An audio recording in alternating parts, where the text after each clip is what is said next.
has come to our family. I'm Reginald Gickington, and you can call me Reggie, and today we'll be continuing our painting journey through the miniatures of the Darkest Dungeon board game by Mythic Games. In today's episode, we're continuing with our delve into the endgame content, and we're going to be handling the Templars. The game comes with 4 variants: the Warlord, Impaler, Sniper, and Gladiator.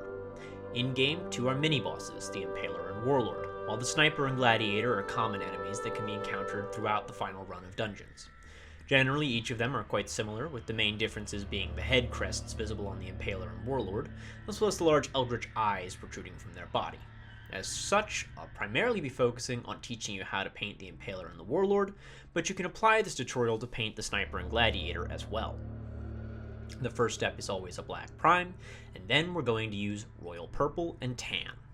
Royal Purple is going to go on all of the eldritch flesh parts, like the tails and claws, while Tan is going on the human skin. Don't worry if the transition between the two is a bit rough. This is flesh we're talking about, and it rarely has crisp and perfect edges, so the boundaries can have a little bit of rough overlap with each other.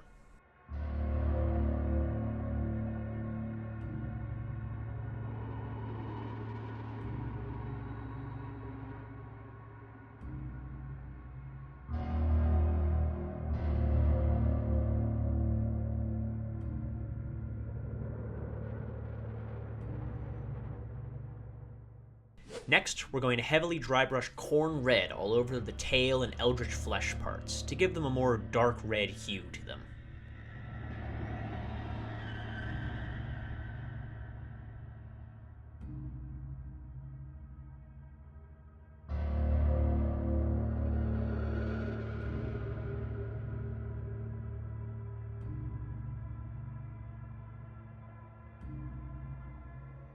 Each Templar variant has a helmet with a veil underneath it.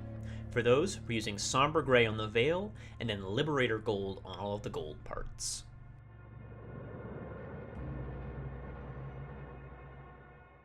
Once that's done, we're going to do the stingers on their tails.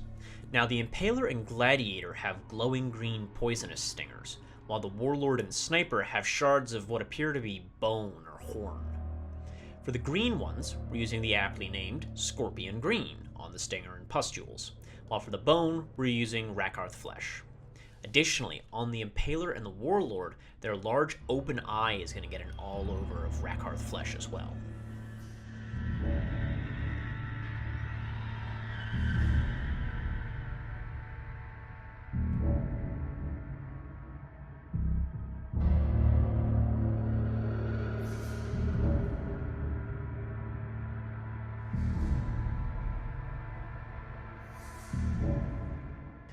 The next step is going to be Warlord Purple, dry brushed again over the eldritch flesh parts, a bit lighter this time, to preserve as much of that red as possible.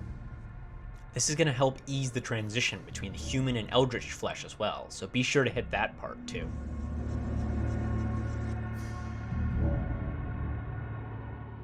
We're going to do a bunch of washes and contrasts now.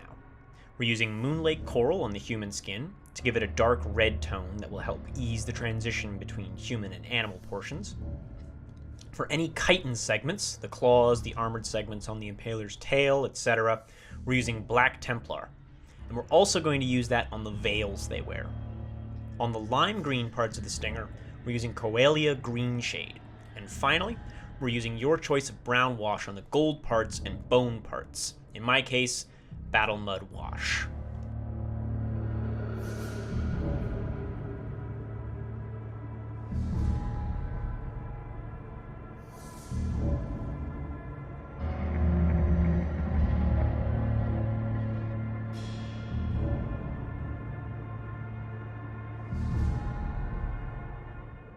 The human skin is going to get some touch-ups now, since it's just a smidge too red. For the large muscle groups, we're doing Cadian Flesh Tone, and then to highlight those muscles, we're using Kislev Flesh to give them a pale and sun-deprived appearance.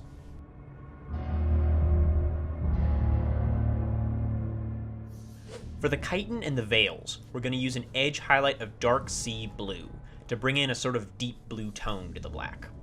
Then, we're going back and doing a thinner and more intentionally placed secondary highlight of Somber Gray on the shells, which is a light gray with a bit of cold blue to it. This is going to help break up each armored segment and show the sculpted details, but I'm also adding a bit at random to represent scratches and damage to the chitin.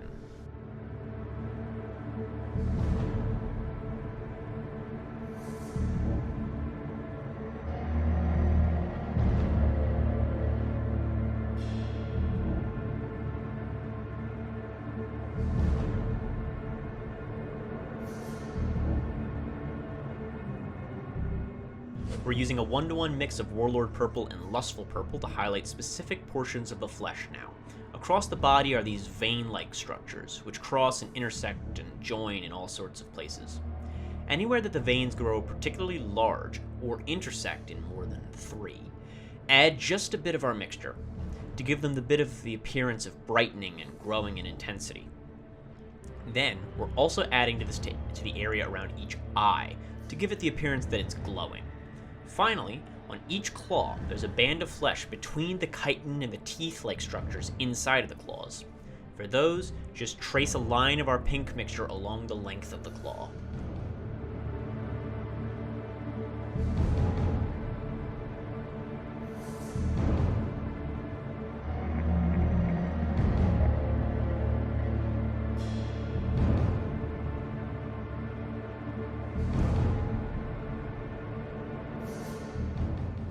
Each claw has a variety of eyes dotted around it, and in the case of the Warlord and Sniper, so too does the tail. For those, we're going to be using Doom Death Black, and then a coat of gloss varnish over top to give them a wet, reflective quality.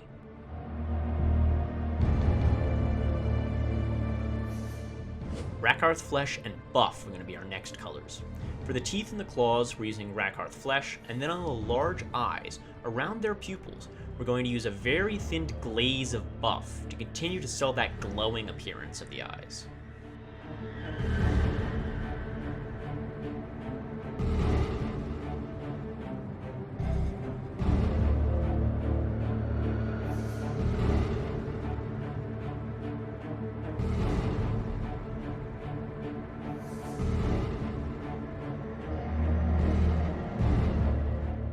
For the Impaler and the Gladiator, the green stingers are a little too dark, so we're going back with Scorpion Green once again, doing everything except for where the green meets the flesh itself. That we want to leave the darker color, so there's a transition from dark to light. On the pustules, just do a large dot at the center of each one.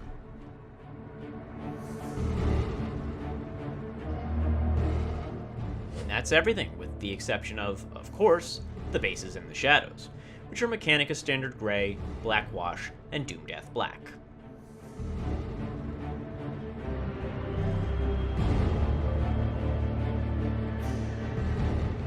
And don't they just look amazing?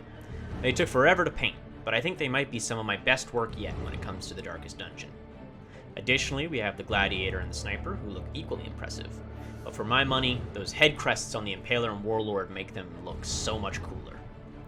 Based on the rules as written, there's a chance my players might never encounter them in the first place, and to me that is just a crime, because the bosses in the Darkest Dungeon are too varied, too interesting, and too awesome to not be encountering. I know for my table we're going to be house ruling that they have to fight every boss sequentially, instead of one at random. I'll be sure to let you all know how it goes. In any case, have fun painting your Darkest Dungeon miniatures. Feel free to tag me on Instagram, @ReggieGick, to show me how yours turn out. Links to my affiliated socials can be found in the description.